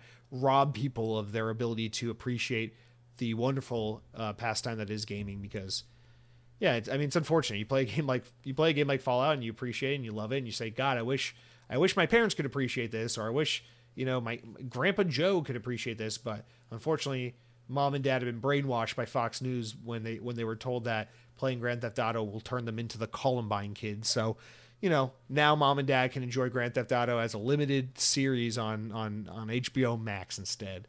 Anyway, that's kind of my rough overview thoughts. I didn't really realize going into this that with both Diablo and Fallout, I really just have kind of like surface level overview, initial impression kind of things to discuss. But I'm enjoying both of these things a great deal, especially this Fallout TV show. I think it's just so special. And I really look forward to running through it. Cronky's already watched the whole thing and told me about how even the ending's great. I got one of my coworkers who's so obsessed with Fallout. It's like going on and on about how they nail the finale and everything. So I'm excited. I'm like watching the show, kind of confident that not only is it going to continue to be a great show, but I'm going to be really satisfied with how the season ends. And then we already know it got renewed for season 2. So expect more of this on the way. It's good shit. So that's the Fallout show. Next, let's circle back to Blizzard. This isn't really a huge story or anything, but I just want to touch on it briefly because I think this is an example of Microsoft kind of doing the right thing, although it's kind of them doing the thing they were already done with all their other teams, where this is from a VGC interview where they say, Microsoft has let Blizzard be Blizzard following its acquisition of the studio last year. That's according to Holly Longdale, executive producer and VP of World of Warcraft, who discussed what life at Microsoft has been like for the developer during the recent interview with VGC. She says, quote, if anything, it's just been helpful. We've got time with Helen Chang from Mojang, and we were sharing information, so it's almost as if we have access to work for them. We got to speak with Elder Scrolls Online team and share what they were up to and what's been working for them. It's almost like we get a benefit. There's no one asking us to do anything. World of Warcraft is doing very well, and they're very proud of what it's been able to accomplish. So it's almost just like, let it be awesome. They've been tremendously supportive, and it's like, let Blizzard be Blizzard. So this is a really short, sweet, and not super in-depth kind of conversation or excerpt explaining what's going on, but we know Xbox has largely been kind of managed in a way that's like, let's try to let the developers do what they do best. They know what they're doing. They know who's in charge, and let's kind of let that culture flow so that people can create their best work. And while I always appreciate that, especially on, for face value, I've been always pretty critical of this, especially with some studios that have proven to struggle without proper management, like 343, and think about Undead Labs with State of Decay 2 and how they're working on State of Decay 3 right now. And it's like, I think a huge thing with Xbox is I'm often just waiting. It's like, come on, dude, we need some proper management in these teams to help get these games on track, help make sure these teams are reaching milestones, that they're not getting too ambitious with these ideas and making a game that they can't, getting themselves into a situation where they've bitten off more than they can chew and these kinds of things. With Blizzard, I generally tend to think, Blizzard was a self-run company for many years before Activision bought them, and they always seemed to be a team that kind of was able to just do their own thing and not really need to be micromanaged. So I think in the case of Blizzard, that kind of approach makes the most sense, is obviously you have people who oversee Blizzard, but for the most part, just kind of let them do what they're doing and don't try to interfere too much, because otherwise then you're impeding on the magic of what makes Blizzard games have that authentic flavor and characteristic like we were talking about with Diablo 4 a minute ago.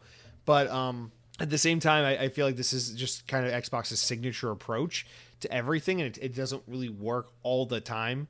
I do appreciate how they're trying to not impede too much on Bethesda's culture and on Activision's culture and on Blizzard's culture, but keep in mind, to some extent, we do need there to be a firm hand kind of guiding and managing and making sure these teams are working in an optimal in an optimal way, and that games are getting made and we're not just wasting money and time here, because that's frustrating for developers as well when they know that their studio's in a bit of a pickle and they don't have a good guiding hand at the top that's able to kind of get the train back on the tracks. And so it can kind of go both ways, and I just think in this case it is cool to see that Xbox is carrying out that tradition of just not really getting too much in the way, because the worst thing that Xbox could do, I think, with Blizzard is jump in there and start telling them how to run the show, and then they rub people the wrong way, they lose a bunch of people, and then they start to ruin that Blizzard magic. So it is cool to see that that's being encouraged, supported, and they talk about the same thing that the Blizzard team was talking about, or the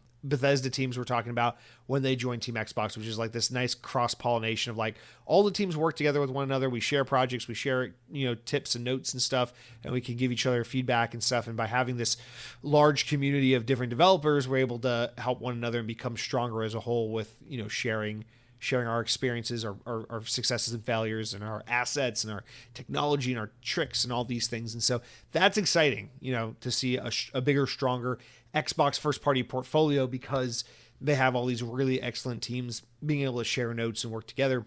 But at the end of the day, the best thing you could do to Blizzard, leave them the fuck alone, let them cook. That's really it for all the news this week, you guys. I told you it's just a short news week, but we do have a quick little wrap up here as pertains to Game Pass. A couple games coming to Game Pass for the month of April. Games we haven't talked about. Usually around the mid part of the month, you get that second drop of Game Pass games, and then some games leaving the service. So let's just get right into this. So available now, as of the time you're listening to this, you can now play Harold Halibut on Cloud Console and PC, which we just talked about. It's a day one Game Pass game. You can also play Orcs Must Die 3, as well as EA Sports NHL 24. That is a EA Play game that's coming to console. So that's going to replace NHL 23. Just want to say, fucking awesome. NHL 24, perfect timing right as we get into the playoffs. Get to play some NHL 24. I'm definitely going to download this one, give it a try. Keep in mind this, okay? This is the last game, this is the last NHL game you'll be able to play that includes the Arizona Coyotes. I just want to take a moment and vent for a second, okay, as we talk about NHL 24. I grew up, I had a very passive appreciation of baseball as a child, and I had somewhat of an active appreciation for hockey. I grew up 40 minutes outside the city of Atlanta, okay, and I was a big fan of a little hockey team called the Atlanta Thrashers. And then when I got to like 8th grade, freshman year of high school, the Atlanta Thrashers packed up and left the state of Georgia and went to become the Winnipeg Jets. And I lost my hockey team. And by that point, I was already pretty much like into my emo phase. Fuck this. I like My Chemical Romance and I don't like sports and fuck everything. And that's fine. But that's the thing I had to go through. And then just a few months ago, I randomly start kind of going back down the hockey rabbit hole. Hey, I live in Florida now. I'm only like 50 minutes away at most from where the Tampa Bay Lightning play. I could go to hockey games again. I got this ESPN Plus. I'm able to just basically watch NHL for free, including my subscription I'm already paying for. I don't have to, buy cable, which I'll never buy cable. So this is great. Start dabbling in hockey again. I get really into it. And I've been religiously following 3 teams this season: the Anaheim Ducks, Colorado Avalanche, and Arizona Coyotes, with a particular appreciation for the Arizona Coyotes. So what fucking happens within 3 months of me kind of going down this rabbit hole? Arizona Coyotes get traded. Now they're going to Utah. So I'm trying to wrap up the podcast because as of the time I'm recording this, in about an hour and a half, the Arizona Coyotes are about to play their last fucking game before the season ends and they get shipped off and disbanded and cast into oblivion. So I just want to say, I should not be allowed to like hockey. I should be cast out of society when it comes to hockey. The hockey community should despise me and keep me away from this sport for the love of God. Because every time I show an enthusiasm or an interest for hockey, this is twice now, the team I take a liking to gets moved. So I'm sorry, Arizona hockey fans. I just cost you your Coyotes. My condolences. All right. So EA NHL 24 comes to Game Pass. All right. Next week on April 23rd, Eiyuden Chronicles 100 Heroes comes to Cloud Console and PC. That's a day one Game Pass game. That's a pretty good get. One we'll talk about probably a little more next week. And then also day one with Game Pass next week on the 25th. Another Crab's Treasure comes to Cloud Console and PC. I meant to watch a trailer for this to see what it was because I was mildly curious based on the key art, but I did not watch that trailer, and now I have nothing to talk about as pertains to this game, so we'll bring that up next week when it comes out. And then lastly, we talked about this last week, but here it is again. On April 26th, Manor Lords, which is game preview, comes to day one Game Pass PC. And then lastly, on April 30th on Cloud Console and PC, Have a Nice Death comes out. So all of those games are coming to PC or coming to Game Pass in the imminent future, if they're not already out. But at the end of the month, on the 30th, we are losing the following games from Game Pass. So make sure you give them a try now before they're gone. You got 7 Days to Die. You got Besiege. You got Loot River. You got what is this? Pikuniku, and then Ravenlock, which is pretty good. I played Ravenlock last year. I recommend that game. It's really good. And then EA Sports NHL 22. So did NHL 23 already leave? We're losing 22. Okay, whatever. It doesn't matter. Doesn't matter. Just go ahead, play NHL 24. Enjoy those Arizona Coyotes while they're still here. And until next time, let's move on to our final news story, because that's it for all of our important news. Now we go to the important enough news. These are stories important enough to make the podcast, but not important enough to warrant their own discussions, of which we got a couple, starting with, unfortunately, 2 layoffs announcements. First one, Take-Two Interactive, the publisher behind the Grand Theft Auto series, has announced plans to cut around 5% of its workforce, which will amount to about 600 people. It's a huge workforce. In a statement published on Tuesday, the company said that the cuts would result in the cancellation of unnamed in-development game projects. Take-Two estimates that the cuts will save around $160 million annually. The plan is expected to be largely complete by the end of the year. The announcement comes weeks after the confirmation that Take-Two is acquiring Borderlands maker Gearbox at a deal worth $460 million. So, hey, that's awesome. You spent a lot of money, and now you're about to fire a bunch of people. I bet a lot of these layoffs are probably Gearbox people, right? Trimming the fat.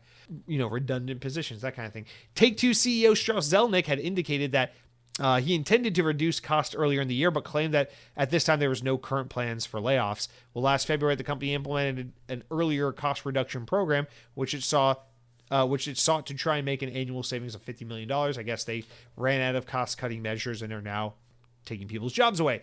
And then not only that, but unfortunately, Immortals of Avium developer Ascendant Studio, which was a brand new team that only put out one game, it failed, and now they are furloughing the majority of their staff. So according to a LinkedIn post by former employee Chris Mornes, which has been corroborated with Polygon reporter Nicole Carpenter, the studio's debut game, Immortals of Avium, EA published, was released last year on Xbox and PC in late August. Did pretty okay critically, and then bombed sales-wise, commercially.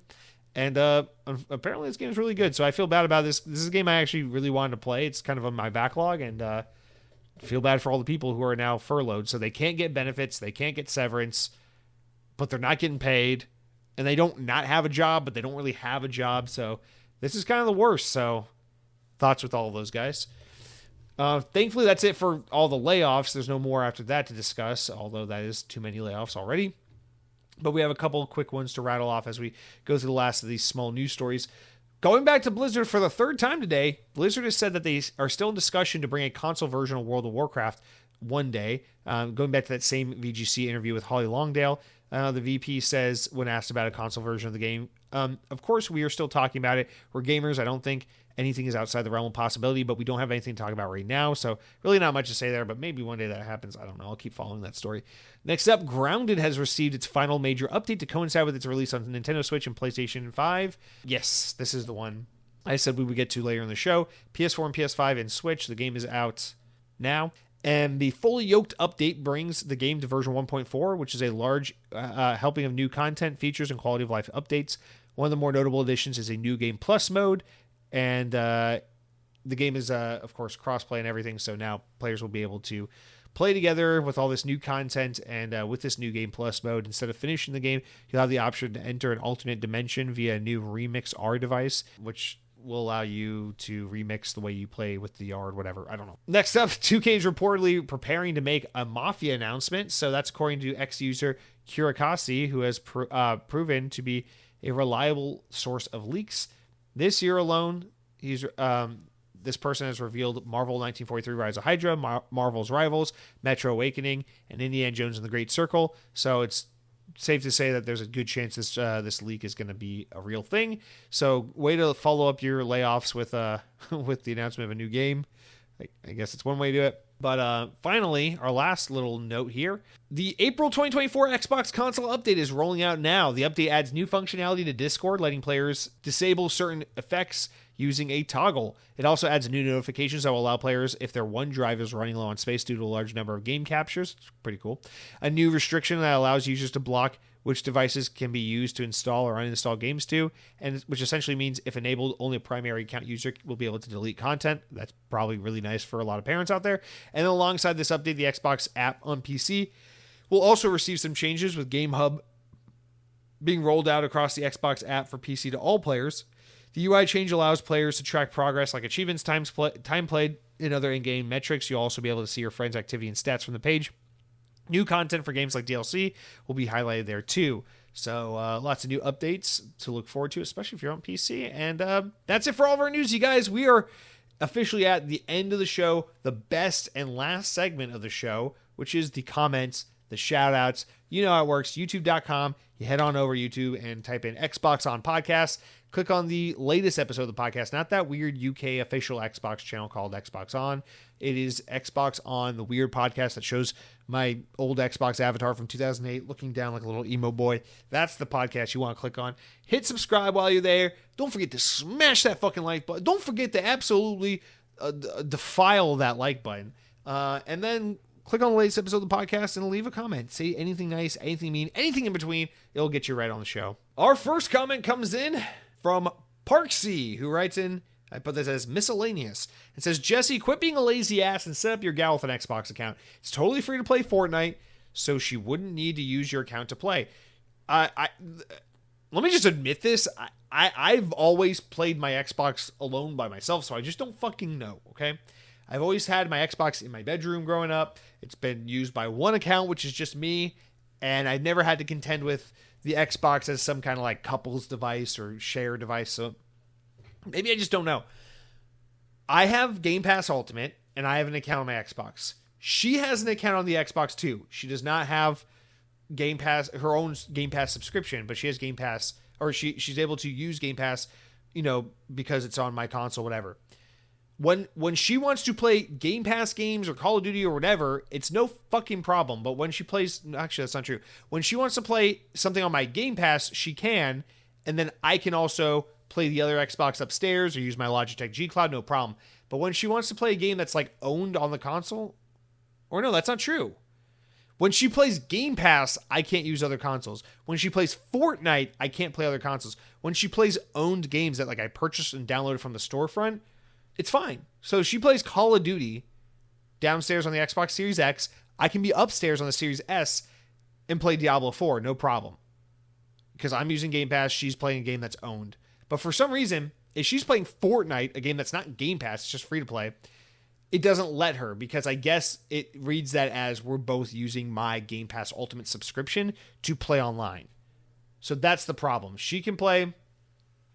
It's so weird. So I guess we need to get her a Game Pass subscription in order for her to be able to play Fortnite online at the same time I'm playing Diablo, which is a Game Pass game. So I don't know how it works, but she has her own account on the Xbox. She logs into her own profile and everything and has her own Microsoft account connected to her profile. So it's not like she's just playing on my username.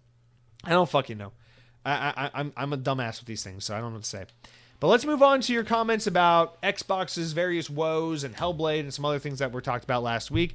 So HD Hobbs writes in and says, my name is Hobbs. I'm in full high definition. No, he says, unfortunately, I feel like Xbox is not interested in Hellblade 2 being their God of tier.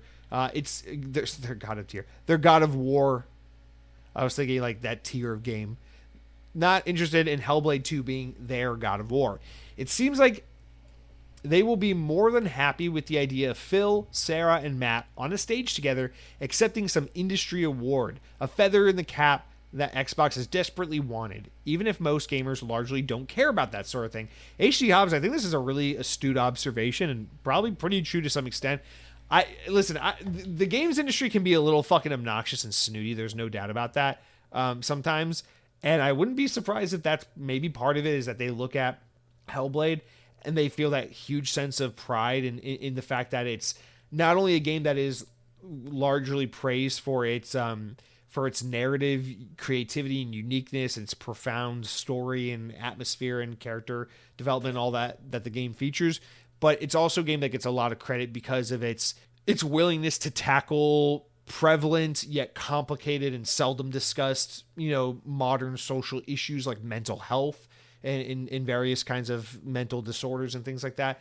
And so this games industry that unfortunately is largely commanded and led and dictated in some sense by this like super fucking hyper fixated on like these flavor of the week kind of modern social issues. And I want to be clear, I'm not trying to make light of mental illness. I mean, I understand and respect and am sensitive towards people's various mental struggles and things, and I myself dealt with my own anxieties. I spent half of fucking last year trying to find a goddamn psychiatrist to find a pill to make me less fucking anxious all the goddamn time. So like I'm not trying to like play down the significance of representing and normalizing and tackling the difficult conversation of whatever, but we definitely have a games industry that is, from a show standpoint, very concerned with like look, we tackled this problem, and look, we hit this diversity quota in our game and stuff like that. I mean, fucking Xbox can't manage a goddamn team to get a game out in under 20 years, but we're so proud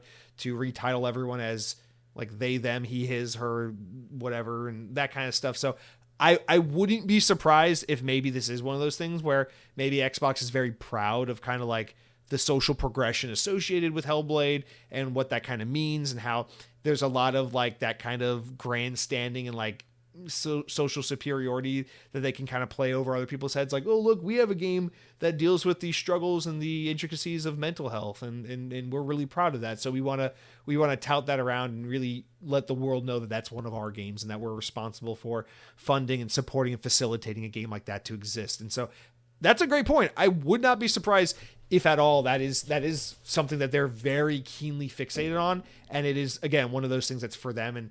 And these things matter a lot in the games industry, not just for the sake of like the internal like cucking and like industry, like self-obsessed, self-aggrandizing shit that goes on behind the scenes, but more importantly, I mean, like this is stuff that's coming more and more to light, in recent history, is just the kind of weird like social progression shit that people try to inject into their video games and in their movies and their corporations from like a corporate culture standpoint, not because it's the right thing to do or not because they feel pressured by liberals or whatever, like not that kind of stupid nonsense, but like companies do this because there are major lending institutions, these seedy background corporations that own the fucking world that no one ever talks about, like BlackRock and stuff, where a lot of these companies have ratings for different businesses and will lend and not lend and support financially these different companies based on these kinds of social criteria they meet, from a multitude of factors, including environmental and social commitments and standards that they meet and criteria that they hit, which is a large part. I know a lot of crazy fringe cartoonish fake people will like to tell you that Hollywood and the media have gone woke and liberal and that everything's about putting gay people and black people in all the movies so that we can be woke. It's like, all right, let's be actual humans and talk like adults for a second. A large reason why a lot of that stuff happens is because these big corporations who are funded through these various seedy background corporations are judged and evaluated and lent and invested in based on like these kinds of these standards that they meet. And so a lot of these companies have been kind of highlighted and discussed largely in the public space for a while now about how a lot of these pushes and efforts to try and diversify and talk about these kinds of subjects and push this stuff more into the mainstream is to try and like get that, I don't know, it's almost like a corporate, how do you want to put it? It's like a corporate social credit, social currency kind of thing. And so, if you're Microsoft, you're a company that's keenly fixated on this stuff and you're really aware of it. And when you're Microsoft, really your biggest creative outlet is Xbox, because for the most part, you're a very productivity oriented company, and Xbox is a very entertainment and creative focused division of the company, really the only division of the company like that. And so that's really your big division to push and lean hard into, as far as like, hey, let's try to meet this criteria to be on the best like social credit standing so we can continue to get the funding and the low interest and the support and the backing of corporations like BlackRock and stuff, so that when they invest in us and they buy stock and they prop us up and everything, we're kind of treated and looked at more favorably than other companies. And it's kind of like this race among corporations to try and attain the highest level of social currency with this kind of attitude and this kind of stuff. So, I mean, whatever. That kind of goes into my whole, like, I wish we could find a way to keep the business realities out of the artistic endeavor of video games. But I don't think a game like Hellblade exists because anyone felt pressured to do any kind of special grandstanding. I think Hellblade was a game that Ninja Theory was very passionate about creating, and I think it's a very deep and personal project that they are really proud of, and I think they should be very proud of that. And I think there is a lot of really awesome stuff that is said and shown within that game that I'm too stupid to really fully appreciate and understand, but I understand means a lot to other people, and I can at least play the game and acknowledge that to some extent it's there, and it's impressive, it's unique, and it's special. But yeah, that's all a big way of saying HD Hobbs, I think you bring up some great points, and it's really unfortunate because my tiny brain, my tiny consumer only focused brain that's just like, I just want to play fun games, can't get over the fact that despite all of that, everything we just talked about, it's like, yeah, but Ninja Theory is a developer who has historically made games like Devil May Cry and Heavenly Sword, and these are like really awesome fucking games with excellent third-person action combat with melee weapons, and I want to fucking slash shit with swords. And I look at Hellblade, I'm like, yeah, you're cool, but like, can we give Senua a sword and make her fucking like do chain sword combos together and stuff? Like, I want to kill stuff. So I don't know. HD Hobbs, I appreciate you writing in. I appreciate your perspective, and hope I explained myself without sounding like too much of a fucking idiot while also kind of not being too insensitive. I don't think I was insensitive. I'm not really apologizing about that, but you know, just trying to take the information, what little information I do know, and try to rationalize and make sense out of it. But Hellblade 2, regardless of what game it is, and in you know, despite what it's not, I think Hellblade 2 is going to be a pretty good game. I'm looking forward to it. I think it's going to be a good time. And then there are always other developers who are going to make other games that are going to fit the bill of, you know, the things I'm looking for, more the hack and slash type shit. Right now, I'm running around, I'm hacking and I'm slashing in Diablo 4, having a great time. Not quite the same kind of combat mechanic, but it's mindless violence and I love it. All right. Eli De Silva writes in one more time. I don't know why I always feel like I'm saying it wrong. I'm sorry. You said at the 1 hour and 16 mark last week. Thanks for the shout out. It's Eli De Silva. Okay. I think it's one of those things where it's separate, but Eli's just fine. I think it's one of those things where I'm saying your name absolutely right, but I just sound so painfully white saying it. Eli De Silva. No, it's an Italian man trying to say Spanish. I don't fucking know. Who cares? Eli, thank you for writing in. God bless you. And you say, and thanks for the great podcast. Your opinion on the matter was probably the best I heard of the past 2 weeks. And you're responding, I assume that's in response to your comment about Hellblade 2 and what I said about the frame rate and the performance issues and all that. Most try to gloss over or rub it under the rug by saying that that the game has the best graphics, or the worst one is, quote, if you want 60 frames per second, just get a PC, bruh. And that wasn't just PC Master Race bros. That was the opinion of some major diehard Xbox podcasters in the space. In the end, you can chalk it up to messaging, expectations, or execution. Microsoft Xbox said 4K 60 FPS on games. I expected 4K 60 FPS, and I got 60 for most games and Xbox games, but not all. Xbox games, especially the last big three, Redfall, patched later, but still, Starfield, and Hellblade 2. So what? I shouldn't expect anything from Xbox? Just be grateful it's coming out at all on any console that they promised it would? Xbox Series X owners? It's all super frustrating from a messaging point, which seems to be the story for Xbox for like 2 generations. How long till they just get their shit together? Thanks.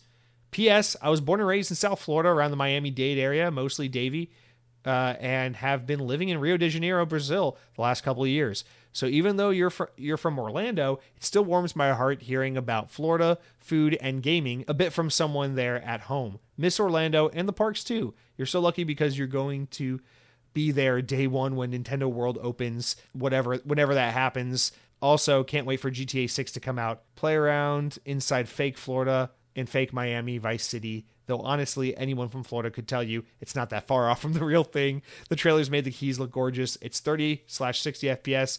We'll have to wait and see. Anyway, have a good one. Can't wait for next week's podcast. Okay. Woo, that's a lot. I appreciate you writing in, Eli, and just to let's just nip this in the bud. GTA 6 is going to be 30 FPS. Let's not even kid ourselves or get our hopes up for a single goddamn second. That game's going to be 30 FPS on console. And that's one above all else where it's like, I can really understand that. So I'm just going to give them the benefit of the doubt for that one, because that game's going to be big and ambitious to a scale I don't think any of us have ever seen. So I feel like there's a little bit of it, But yeah, thank you for writing in. Hey, man, Super Nintendo World opens next summer. I plan on being there. Definitely not day one, but I will try to be there within opening month, and I am very much looking forward to checking that out in person for myself. And we could talk about that a little bit on the podcast next year when it happens, because I think that'll be fun to discuss. But yeah, I appreciate you writing in. It's always good to hear from a fellow Floridian. I don't know. I've almost been in Florida for 7 years. I've been in Florida for 5 years. And listen, this is simple biology. They say that, the human cells are always dying and rebuilding. Your body's constantly has cells that die off and it rebuilds new cells. And they say that on average, within a 7-year span, a human will have rebuilt every single cell in their body. So the way I interpret that is, if I live in Florida for 7 years, every cell in my body will have regenerated and recreated to the point where over a 7-year period, I am no longer from Georgia. I'm quite literally, on a biological basis, 100% Floridian at that point in time. So I got 2 years to go until I'm full-blown Florida man. You guys just fucking wait. This podcast is still around. I'm going to be saying some really unhinged shit at that point in time. So just you wait. But anyway, let's get back to your actual comment about the Xbox-related stuff. It's frustrating. I think your summation of it all with Xbox and their bad messaging and how that's been their MO for 2 generations, spot on. But we do have to kind of understand, I am frustrated with not just Xbox, but Sony as well, with their kind of empty promises with this generation, where it was a lot of 4K 60 FPS. That was kind of the promise of this generation, and that is simply not what this generation is for either platform. And the thing is, when you look at the technical aspects, the limitations of the hardware and all that, that doesn't upset me. I'm not upset that Starfield is 30 FPS because of what Starfield is versus the hardware it has to work with. I'm upset because the person who peddled the fucking console to me in the first place was full of shit, if that makes sense. So, I'm not mad at the game developers. I'm not saying you guys are being lazy and you need to be better developers and optimize better. None of that. I'm just mad at Sony and Microsoft for just so flippantly being like, oh yeah, 60 FPS, 4K. Yeah, if you're playing mid Xbox One generation games, yeah, it's 4K 60 FPS. But anything new is 30 FPS. Basically what this generation did was give us enough power to be able to continue to play new games at the same performance level of how we were playing games last generation. And that's frustrating because even though these consoles are powerful and they do load faster and they're snappier and they're sexier than the last generation, for the most part, when I'm gaming, I just feel like I'm playing more of Xbox One with very little to differentiate. So I understand your frustration, and I appreciate, I can't speak to how the other Xbox podcasts do it, but I appreciate your kind words about, how we handle things here on this podcast. So thank you very much. Hope you're having a wonderful week. Good luck to you out there in Brazil. My neighbors are Brazilian, and I can't speak to them. They're very nice. My neighbors, I think the husband speaks Spanish and Portuguese and English, but the wife only speaks Portuguese. And her dog always runs into my yard and headbutts me in the crotch. And then she comes running over and apologizes, and she's like, sorry. And then she calls her dog back over in Portuguese, and it's really awkward because I want to be like a friendly neighbor, but I can't talk to her, and her dog just fucking shoves his face into my crotch every time. So that's weird, but they're very nice people. And so I don't know why I wanted to say that because I read this comment, but that's what being a homeowner's been like. Let's move on. Mike Clark writes in and says, gamers, it's not all bad, my friends. Game Pass is stacked and Tales of Arise is fantastic. Sega announced 2024 is the year of Shadow. I didn't put that in the news because I knew it was just more personal Sonic shit and people didn't want to hear it, but thank you for bringing it up. You said, personally, I take that as gamers will receive a brand new 3D platformer starring Shadow while also releasing an OG Xbox game. Excited yet? I thought so. Well, I think you're just joking here, but we all know that this year's culminating in that Sonic Generations remaster that has that Shadow DLC stuff in it. So that's what we're getting. Not as exciting as a standalone Shadow game, but I'm still excited. Anyway, you wrap up and you say, you will not dampen my hype for Hellblade 2, sir. I'm going to will this game to Game of the Year and make Senua a household name like Mario or Sonic. Fantastic show again. And why am I slipping into an accent? Watch those carbs and have a great week. Thank you, sir. I do need to watch those carbs. I'm not trying to dampen your fun on Hellblade 2. Let me be clear again, even though I just said this. I'm excited for Hellblade 2. I think the game looks good. I will play it. I'm sure I will enjoy it. I'm sure most people will enjoy it. It's just, I'm just a little underwhelmed by certain aspects of just what all happened with this game. Mostly I kind of blame Microsoft for that, not really Ninja Theory, but I'm glad you're excited for it. I don't want to take that excitement away from you, and I hope the game lives up to be everything you want it to be and much more, sir. So thank you, Mike Clark, for writing in. Hellblade 2 comes out in like a month now, so we're getting real close, so you don't have to wait too much longer. We got 2 more comments to get to. First one here is from Mr. Way of the Lao. It's so good to have you back, Mr. Lao. I think about you every day and night. Generally, I'm clothed when I think about you, so you don't have to think it's weird that I said that. Way of the Lao says, "You sexy bitch, how are you doing? Love the podcast. I've become worried over the path of these Xbox exclusives, the path that they're taking as they continue to piss off their hardcore fans. I want to balance back. I want balance back in the world, my dude. What are Xbox exclusives doing to piss off their hardcore fans? Are we just talking about the performance and optimization stuff? Because I feel like that's really it. Let me see. There can be no balance without the 3. Please, no more Phil stories, as they usually continually are starting to sound like old people in the White House talk. I think Hellblade 2 looks good. Let's stop the hate. I will be buying another Xbox as I have my Series X, or I gave my Series X to my niece and her husband. What the fuck? Love the content, my dude. It keeps me sane in these hard times that seem like they are never ending since the before times." Mr. Wade Aloud, you're not the first person to write in and tell me you have given away your Xbox to someone. Listen, man, I know you should love your family and be kind to others and all that stuff, but you can't be giving away your Xbox, man. Bad boy. But anyway, thank you for writing in. I'm trying to be, listen, man, I gotta respond earnestly, in earnest to the actual news that's happening. I'm sorry. I'm not trying to sound negative. I'm definitely not trying to sound like old people White House talk, because anything that comes from the White House, regardless of who's in it, is just full of shit. But I just want to tell you what I think based on what the news is. And unfortunately, it's not always rainbows and butterflies. It's compromise. And what's the lyric? Listen, I don't mind spending every day out on the podcast in the dry, thank God not pouring rain of my bedroom.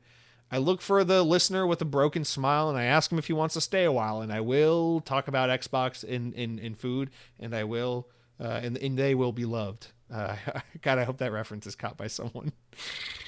Where's Lau? Phil Spencer's good boy, but sometimes he talks too much. Xbox is good console, but I'm afraid it's going to go the way of the dodo. And Xbox exclusives have been pretty fucking satisfying. I gotta be honest, I think Xbox fans are the problem more than anything. I don't know if I sound too negative to some of you guys, but I gotta be honest. Separate from what we have to talk about on the podcast due to whatever the news is, I'm generally pretty fucking stoked about the games we're getting on Xbox. I'm looking forward to Hellblade 2. It's not my most anticipated game of the year, but it is a game I am looking forward to. Even if it wasn't an Xbox exclusive, even if it wasn't a Game Pass game, I would still play Hellblade 2. I might wait a little bit. I might wait till it's on sale or something, but I would still play Hellblade 2 regardless. I played the first one. I enjoyed it. I'll play the second one. I'm sure I'll enjoy that too. I'm very much excited for Avowed. It's my most anticipated game of the year. I'm very much excited for Indiana Jones later on this year. I'm very much excited for Black Ops Gulf War. I very much loved Starfield last year. I even liked that most recent Forza game that everyone bitches about, that I don't really understand Forza well enough to know why they're so mad all the time. I'm satisfied with the food that Xbox has been putting on my plate, okay? But then again, I'm also a big fan of the buffet. And so maybe Xbox is giving me buffet food and I'm just easily pleased, and all y'all got fine dining tastes and are a little tired of the all-you-can-eat chicken fingers and mac and cheese. I don't fucking know, but what's wrong with chicken fingers and mac and cheese? Mr. Wade Lau, please have a wonderful weekend. Have a wonderful week. Have a wonderful day, week, month, year, life. Get yourself another Xbox. Goddamn, you deserve it. I wish I were a millionaire so fucking bad, I'd buy everyone listening to this podcast another Xbox. And our last comment here comes from none other than Sam Frito. Headhunting Halo is usually reserved for last, but Headhunting Halo, you're failing on your fucking civic duties. You didn't write in this week, so I'm gonna spank you on the fucking tushy. Sam Frito takes the spot here. It says, incoming message. Jesse, this is Sam Frito. I'm in the Wasteland 3 Future Orlando. Sony has been enslaved by Nintendo.